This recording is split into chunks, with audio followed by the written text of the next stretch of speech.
Welcome back, NBA fans, Sixers fans. Let me just get straight into it today because I am hella excited. You know I'm excited if I'm using the word hella. So a couple of days ago, I put up a poll on my Instagram. If you don't follow me, go follow me right now. It's Greg Melly. Nothing else. All right, it's fun. I put up a poll on my Instagram that said, who says no to this trade? The Philadelphia 76ers trade Al Horford, Josh Richardson, and the 21st pick in this year's draft to the San Antonio Spurs for DeMar DeRozan. Now listen, I'm not saying DeMar DeRozan is, the perfect fit for the Philadelphia 76ers. I would actually argue to say that's probably not a great fit for the Philadelphia 76ers. All right, obviously the guy can't shoot three-pointers very well. He is a mid-range scorer. He creates off the dribble. He's not going to really help Ben Simmons be a better player. However, on the flip side, I also don't hate it. I don't hate the move strictly because if you look at Jimmy Butler and how Jimmy Butler played with Ben Simmons and Joel Embiid, and if you look at DeMar DeRozan's game, it's not super far off. I would say DeMar DeRozan right now is the poor man's Jimmy Butler. I think he could bring a crunch time fourth quarter go-to scorer for us if we need it, and I think his deal's only for 2 years left. For all these trades, I did the math. I went on NBA Trade Machine and I made sure the money worked, so that's not a problem for anything here. I think DeMar DeRozan could bring fourth quarter scoring and also, a couple years less than Al Horford has on his deal. I don't love the fit, obviously. If DeMar DeRozan could literally shoot 34% from three, I know that's asking a ton of him, but if you give me 34% league average, maybe a little higher, that would be an unreal fit. And I would like it. I don't like DeMar DeRozan really as much as a player as a lot of people used to, especially back in the day. But at the same time, I think he is underrated. He had a pretty great season last year, so why not bring him on board? Try to get Al Horford off the books. I think the Spurs. I also had a deal where they threw Patty Mills in, and we gave in another first rounder, but I don't know. This was difficult for me because I don't. Man, it's tough to point out, or it's tough to find Al Horford's actual real trade value. You know what I mean? Like, I don't know what teams think of him. I don't know what he could really bring back in return. So it's difficult. I kind of have some crazy trades here. So now I got my second trade option here, okay? It's hands down my favorite. It's what's coming, all right? It's for one of my favorite players in the NBA here. This is probably the most likely to actually happen. Al Horford, the 21st pick in this year's draft, and a 2021 lottery-protected pick for Buddy Hield from the Sacramento Kings, okay?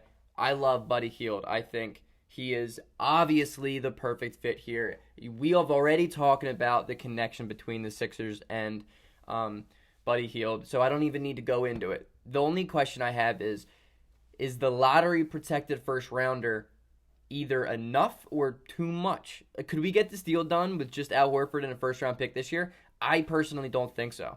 I don't think so. Could we get the deal done with Al Horford, the 21st pick, and maybe a couple second-rounders? How much do second-rounders really sway drafts nowadays, especially for a guy like Buddy Hield? I don't know. So just, in case, I'll throw in that 2021 lottery protected.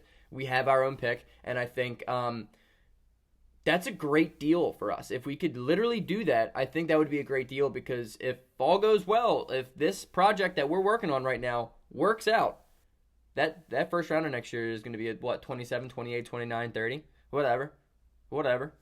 Have it, Sacramento. You'll mess up with it anyway. Trade option number 3. This is a doozy, so get ready. This is a big deal. We got Al Horford, Josh Richardson, our first rounder this year, and a future first rounder, 2 second rounders, and maybe Zaire Smith.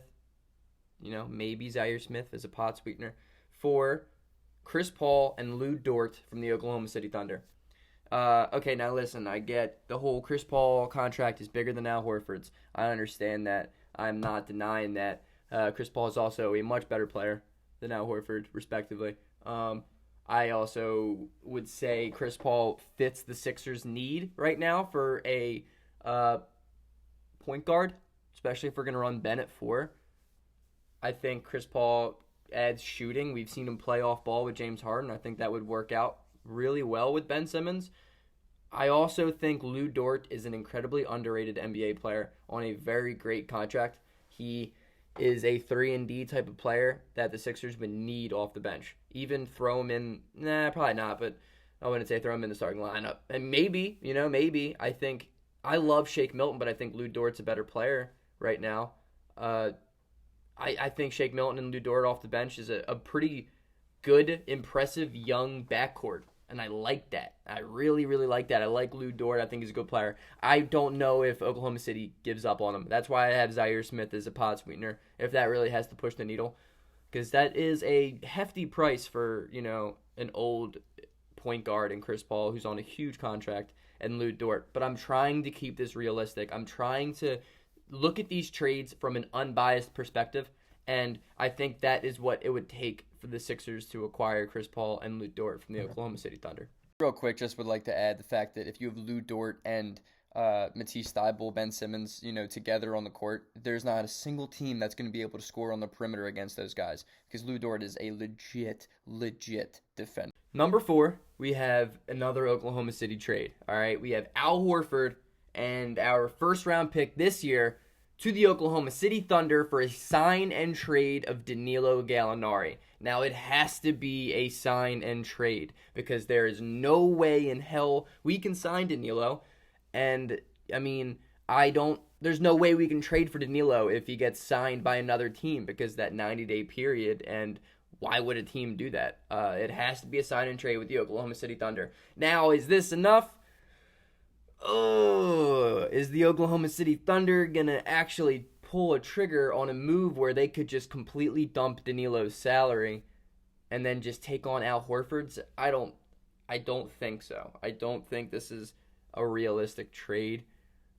But maybe if we throw in other first rounders, we could get the deal done. I just love Danilo Gallinari's fit with the Philadelphia 76ers. And it hurts me because there's no way that we can sign him this offseason, because we are $9.6 billion in debt. We're like America's debt right now. There's no shot. And I just love the fit Danilo brings to a team like Philadelphia, and it would be a shame to let it watch it, not happen. When I see potential, I want it, And so if there's a way to figure out a sign and trade for Danilo Gallinari, that would be awesome.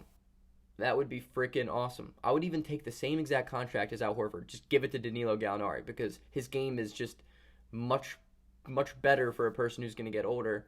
And I love it. So, hey, let me just throw an option out there. You guys let me know, obviously, with all these trades in the comments. Let me know where I'm wrong, where I'm right. Be like, wow, Greg, you should be a general manager. Or, wow, Greg, you don't even watch basketball. Whatever. And now this is my last trade. This is the ugliest trade that I could possibly have found. And everything here that I have created from the palms of my own hands. I have not done any outside research. I tried to look at the Knicks on the NBA trade machine, and I was just like, I can't even stomach it. I can't stomach a trade to the Knicks, because what are we going to get? Like Wayne Ellington and Bobby Portis? Sweet. No, I would rather have Horford off the bench eating up $400 billion of our money than have those two guys.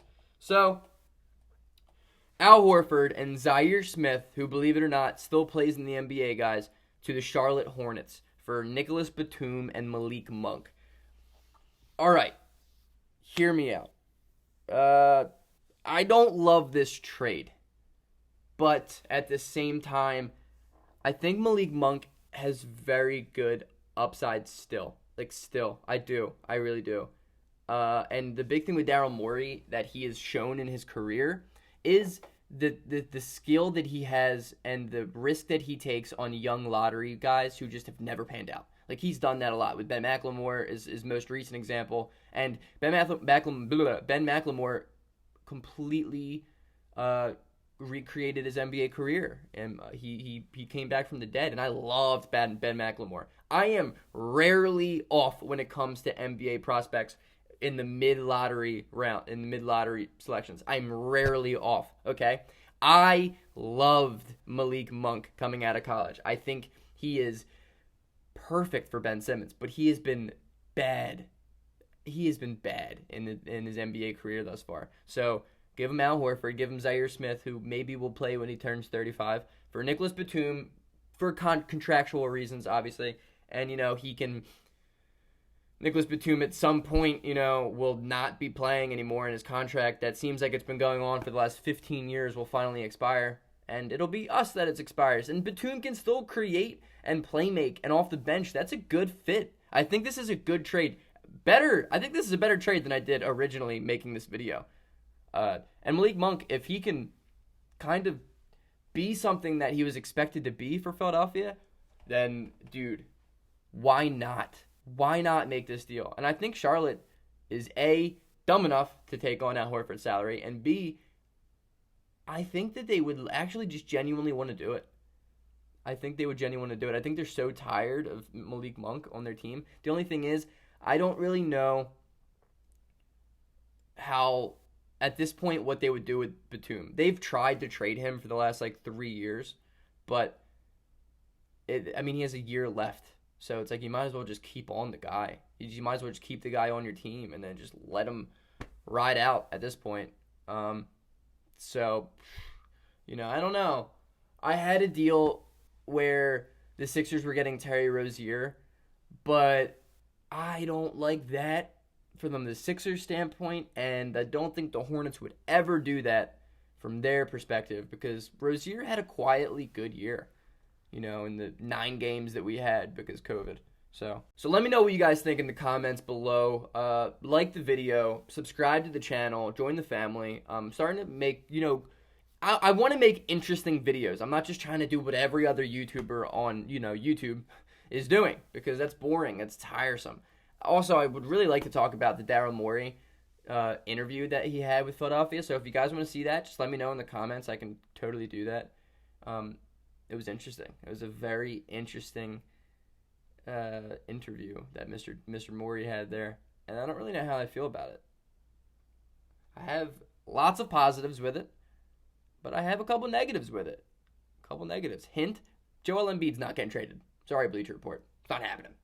But not happening. If I could tell you anything from that interview, Joel Embiid's not getting traded. But let me know everything you want to do in the comments, whatever. Let's talk basketball. It's a great day to talk basketball.